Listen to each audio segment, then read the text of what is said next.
안녕하세요. 요즘 K-팝이나 K-드라마 덕분에 전 세계적으로 한국어 배우려는 분들 진짜 많아졌죠. 네, 정말 열기가 뜨거운 것 같아요. 그래서 오늘은 바로 이 현상에 좀 주목해 보려고 합니다.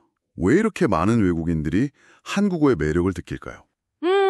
그러게요. 한국은 되게 쉽다고들 하는데 또 한국어 자체는 왜 배우기 어렵다고 하는 건지. 네, 그 점도 참 흥미로운 지점이죠. 여러분이 보내주신 자료들을 보면서요. 외국인의 시선으로 본 한글과 한국어는 어떤지, 또 우리가 잘 몰랐을 수도 있는 장점들은 뭔지 한번 깊이 이야기 나눠보겠습니다. 좋습니다. 역시 그 시작은 K-팝, K-드라마, 이 K-컬처의 힘이 제일 큰 것 같아요. 그죠? 네, 아무래도 그게 가장 강력한 동기부여가 되는 것 같습니다. 보내주신 자료 봐도 그렇고요. 네, 프리플라이 자료 보면 단순히 취업이나 이런 실용적인 목적보다는 그 문화 콘텐츠 자체를 즐기려고 배우는 경우가 훨씬 많대요. 맞아요. 좋아하는 가수 노래 가사를 직접 이해하고 싶다거나 드라마 대사를 알아듣고 싶다거나 그러다 보니까 배우는 과정 자체가 되게 즐거운 활동이 되는 거고요. 네, 그렇죠. 근데 거기서 더 나아가서 좀 더 개인적이고 감성적인 이유들도 많더라고요. 아, 그래요? 어떤 것들이요? 예를 들면 유튜브 영상에 나온 프랑스 학생처럼 한국 특유의 어떤 뭐랄까 분위기에 그냥 끌린다거나 아, 분위기요? 네. 아니면 또 캐나다 학생 미첼처럼 그냥 안녕하세요, 감사합니다. 이걸 넘어서 좀 더 깊은 대화를 하고 싶어서 이런 이유들도 꽤 있더라고요. 정말 다양하네요. 예전에는 외국인이 한국말 하면 되게 신기했잖아요. 아, 맞아요. 그랬었죠. 레딧 글 보니까 요즘은 배우는 사람이 워낙 많아져서 그런 시선은 좀 줄었게요. 아, 물론 어르신들은 여전히 아이고 기특하다 이렇게 노력하는 걸 알아봐 주시기도 하고요. 그렇죠, 그렇죠. 자, 그럼 한글 얘기로 넘어가 볼까요? 외국인 학습자들이 진짜 입을 모아 하는 말이 한글은 배우기 쉽다는 거잖아요. 네, 그게 정말 한글의 큰 장점이죠. 왜 그렇게 쉬운 걸까요? 여러 자료에서 공통적으로 나오는데 역시 세종대왕께서 창제하실 때부터 그 원리가 아주 과학적이고 체계적이기 때문이에요. 아, 그 자음은 발음기관 모양 본뜨고 모음은 천지인 이런 거요? 네, 맞습니다. 그게 바로 자질 문자의 특징인데요. 기역, 니은 이런 자음은 소리 낼 때 혀나 입 모양을 본떴고 아, 이 같은 모음은 하늘, 땅, 사람 이 세 가지 기본 요소를 조합해서 만들었죠. 와, 진짜 논리적이네요. 네.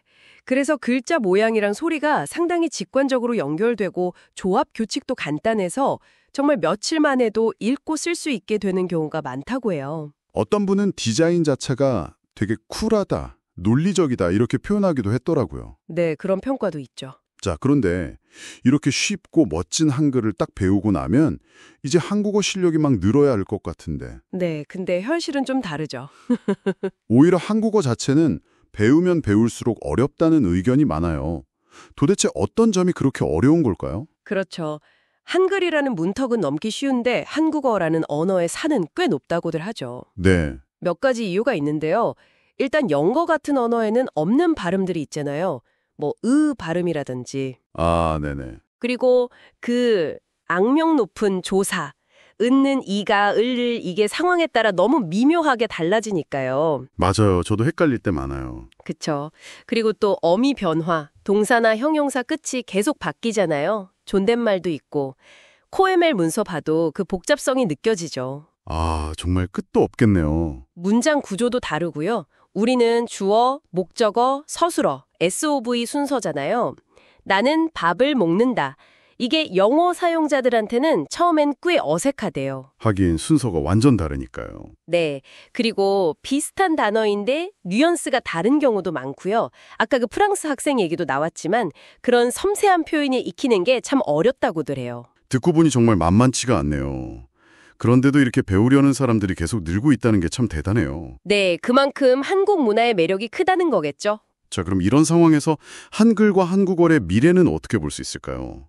특히 한글이 디지털 시대에 유리하다 이런 얘기도 있던데요. 네, K컬처를 통한 확산세는 분명 강하고요. 한글의 그 과학적이고 체계적인 구조는 확실히 큰 강점입니다. 컴퓨터 입력 같은 거 할 때요? 네, 그런 정보화 시대의 글자를 처리하거나 입력할 때 효율적이라는 평가가 있죠. 물론 자료에 아주 자세히 나온 건 아니지만요. 그렇군요. 그럼 앞으로 한국어가 더 국제적인 언어로 별도도하려면 어떤 점이 중요할까요? 외국 학자들의 조언 같은 것도 있을까요? 일단은 학습자들이 좀 더 쉽게 접근할 수 있는 환경을 만드는 게 중요할 것 같아요. 좋은 학습 앱이라든지 양질의 온라인 강의 같은 거요. 아, 네. 학습 자료의 질과 접근성. 네. 그리고 또 하나는 이건 레딧 같은 커뮤니티에서도 가끔 보이는 얘기인데 외국인 학습자에 대한 어떤 편견이나 뭐랄까 좀 배타적인 시선 같은 게 있다면 그런 걸 해소하고 좀 더 환영하는 분위기를 만드는 거예요. 아, 사회적인 수용성이군요. 그렇죠. 배우는 사람 입장에서는 그런 분위기로 또 큰 동기부여가 될 수 있거든요. 열린 마음으로 다가가는 게 중요하죠. 네, 오늘은 이렇게 세계로 뻗어나가는 한글과 한국어에 대해서 여러 관점에서 깊이 이야기를 나눠봤습니다. 한글은 정말 논리적이고 아름다운 문자지만 또 한국어라는 언어를 깊이 이해하고 구사하는 건 다른 차원의 여정이라는 걸 다시 한번 느꼈네요. 맞습니다. 마지막으로요, 여러분께 이런 질문 한번 던져보고 싶어요. 아까 한글 모음이 하늘, 땅, 사람을 본떴다고 했잖아요. 네, 천지인사상이요. 네. 그런데 혹시 이런 한글의 조형적인 원리나 그 안에 담긴 철학이 외국인들이 한국어를 들을 때 느끼는 어떤 감성적인 인상과 연결될 가능성은 없을까요? 감성적인 인상이요? 예를 들면요. 네, 가끔 외국인들이 한국어 소리가 뭐 파도 소리 같다거나 음악 같다 아니면 귀엽게 들린다 이런 표현을 할 때가 있잖아요. 아, 네, 들어본 것 같아요.